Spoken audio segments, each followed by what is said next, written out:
quantum mechanics can be used in many, many ways, not just to make quantum computers. So I believe in the short term, or when I say short term, I mean 10 to 20 years, where the current technology runs out, then there will be other approaches come along. But that's the real problem. I think we would say in our world today, the thing that will be the crunch factor will be the amount of information that we're receiving and how quickly we can process it. It really seems that that has to be one of the pressure points.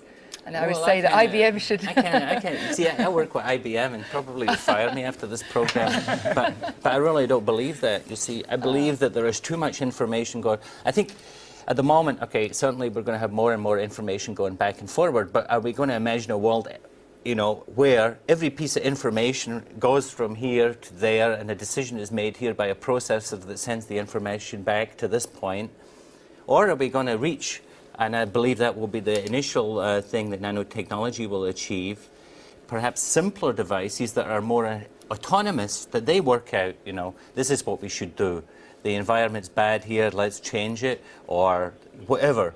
And they are autonomous devices. And probably nanotechnology, the first applications will be these simple devices, so information won't be shooting back and forward. I mean, biology will be taking over. Yeah. What's happening is that physics and chemistry and biology, and even the theory in biology of how the brain works are all coming together in a very exciting day. I mean, I really wish I could start all over again as a youngster,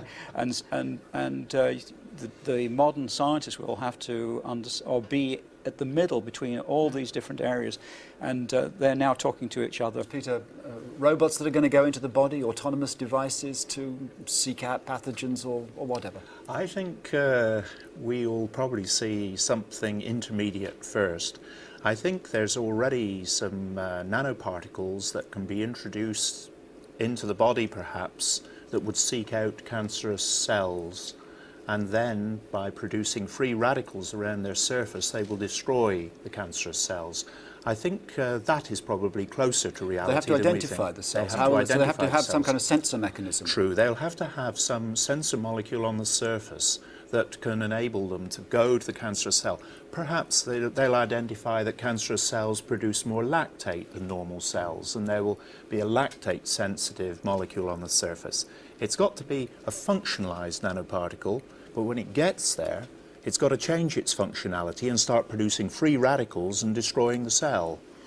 So, sounds like a kind of artificial extension of the immune system. Yes, really. Yes, essentially. Very targeted. Very targeted with exact molecular recognition and carrying literally the magic bullet. Right. Well, living systems have already done it. So what we've seen historically that, you know, scientists have learned from what's been done before and have gone on to achieve that. And I think what you're saying of these little robots, well, we already to some extent have that. I mean, these in the body, they target particular areas and you can see them moving around. Now what we have to do is to engineer the ones that are going to solve our medical problems. I think that's all. But that's interesting about engineering. Sorry, is that I mean, you've said a number of you said how difficult it is to manufacture. I mean, we're going to have different production systems, and it strikes me that really what you're saying is we really should be turning to biological systems to manufacture these new kinds of products that perhaps. Well, between this abiotic and this is abiotic means non-sort of biological and biological. That is where all the excitement lies, and we will certainly be able to achieve the lower levels of biological function in the next, number of years.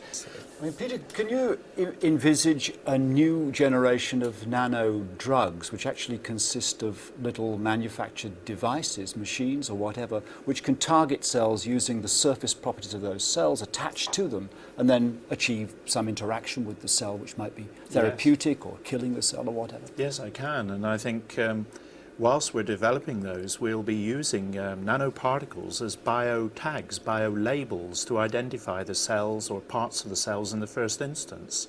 There's already a company in California producing quantum dots functionalized with different biomolecules for such a purpose, and indeed it's part of my company's remit that we're developing these bio-tags.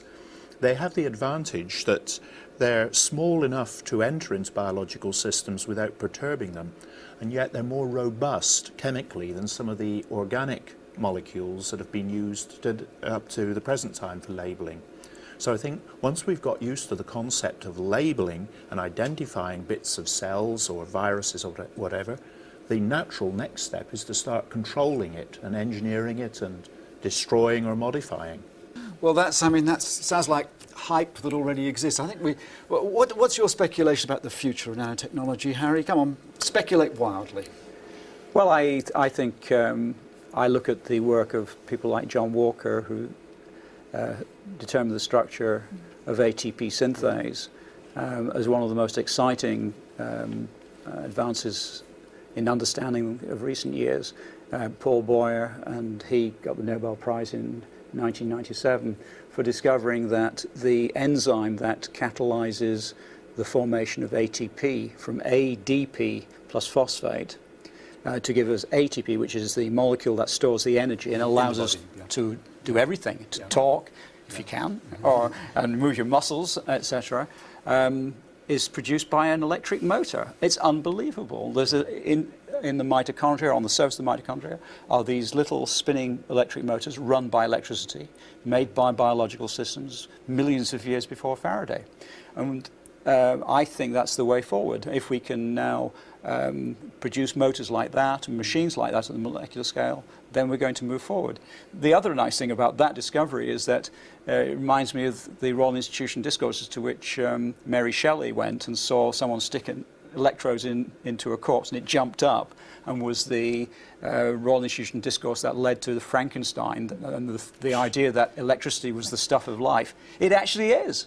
I think it's fantastic. If I were a young kid and someone said, look, there are these little electric motors running around making your muscles move, that you're really running on electricity, it's a wonderful new perspective on the way that we move. And I think it also shows us what we as nanotechnologists should aspire to. If these living systems can get all these globular proteins and build an electric motor, surely we who are able to do something as beautiful as this, as we see on the screen, can produce electric motors that size too. Jim, final comment? Yeah, well, I'm working on that. You know, I did produce a molecular rotor, okay? Yes. Which is only about a nanometer in diameter. But yeah, if I had to look into the future, I mean, there it is on the screen. In my opinion, mechanical devices, we're going to go back to an age, another kind of revolution of mechanics that was different from the 18th century. And machines. And there are many reasons. Because of energy, because of efficiency, because of the similarity to biology, we will go back, we will come upon a new machine age. And that machine age will have a much broader range of applicability than microelectronics. And it will also be something that will have a bigger economic impact than microelectronics. Okay, so that's my crazy prediction. Could help us may be limited only by our imaginations. It's what you would call an enabling technology, which can make almost anything that we use at the moment better. Maynard's first example is energy. If you look at our ability to generate renewable energy, there are a number of solutions that nanotechnology is seeming to provide that aren't available from conventional technologies. That ranges from building stronger and lighter wind turbines to creating nanogenerators that use our own kinetic energy to power things like cell phones. Medicines as we know them could also change forever. We've made huge strides in treating cancer, but still our approaches to cancer treatment are incredibly crude. You basically try and kill the cancer before you kill the person. That's not sophisticated medicine. With nanotechnology, we're beginning to develop this ability of creating targeted medicines which will actually go directly to the cancer cells and destroy those cells while keeping the rest of the body fairly healthy. Then there's one of our most basic needs, clean water. Looking out 40, 50 years from now, there are a number of people that think that water resources are going to be one of the biggest issues facing us over the next century, simply because there is not enough clean water to go around, which means we need technologies for taking the salty water we have, the dirty water, the contaminated water, and cleaning it cheaply, efficiently. We can't do that with conventional technologies. But carbon nanotubes, magnetic nanoparticles, and other nanomaterials could filter dirty water.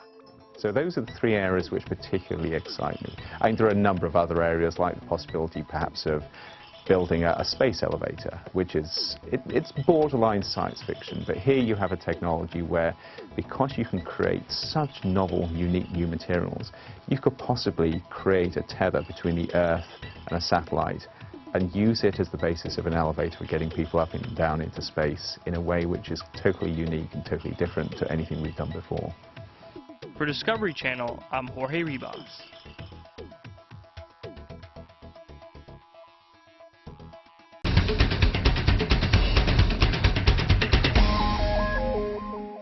Stronger metals, faster computers, and better sunscreens, all engineered from the molecular level up. Simply put, that is nanotechnology, taking materials that already exist, looking at them under a microscope, and rebuilding them to make them work better. But like any new technology, there is potential for harm. Andrew Maynard, Chief Science Advisor for the Project on Emerging Nanotechnologies, talks about those risks. If you look at the potential dangers of nanotechnology, the key here is asking the right questions. First thing to ask is, you've created a new material with great new properties. Are there any way that those properties can perhaps harm people or harm the environment if exposure occurs? One is the use of nanometer silver, which is very popular these days. Silver is a great antimicrobial agent. You can find this in your refrigerators, your washing machines. You can buy socks, so in principle you can use them, wear them longer before they start smelling. You have something which is designed to kill microbes, good microbes as well as bad microbes. We're putting it into products. Those products are shedding that material. It's going out into the environment. Where it's going, we're not quite sure. Where it's accumulating, we're not quite sure.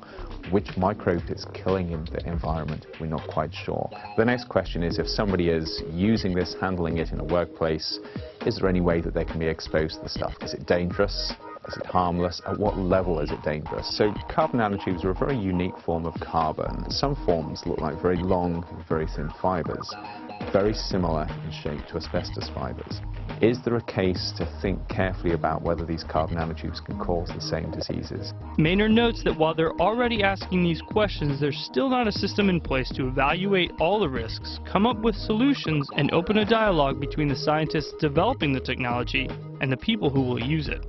Nanotechnology is incredibly important, which means that if we get it wrong because we don't think before we do things, we could actually undermine the whole enterprise of making society better through providing technological solutions to problems. For Discovery Channel, I'm Jorge Ribas.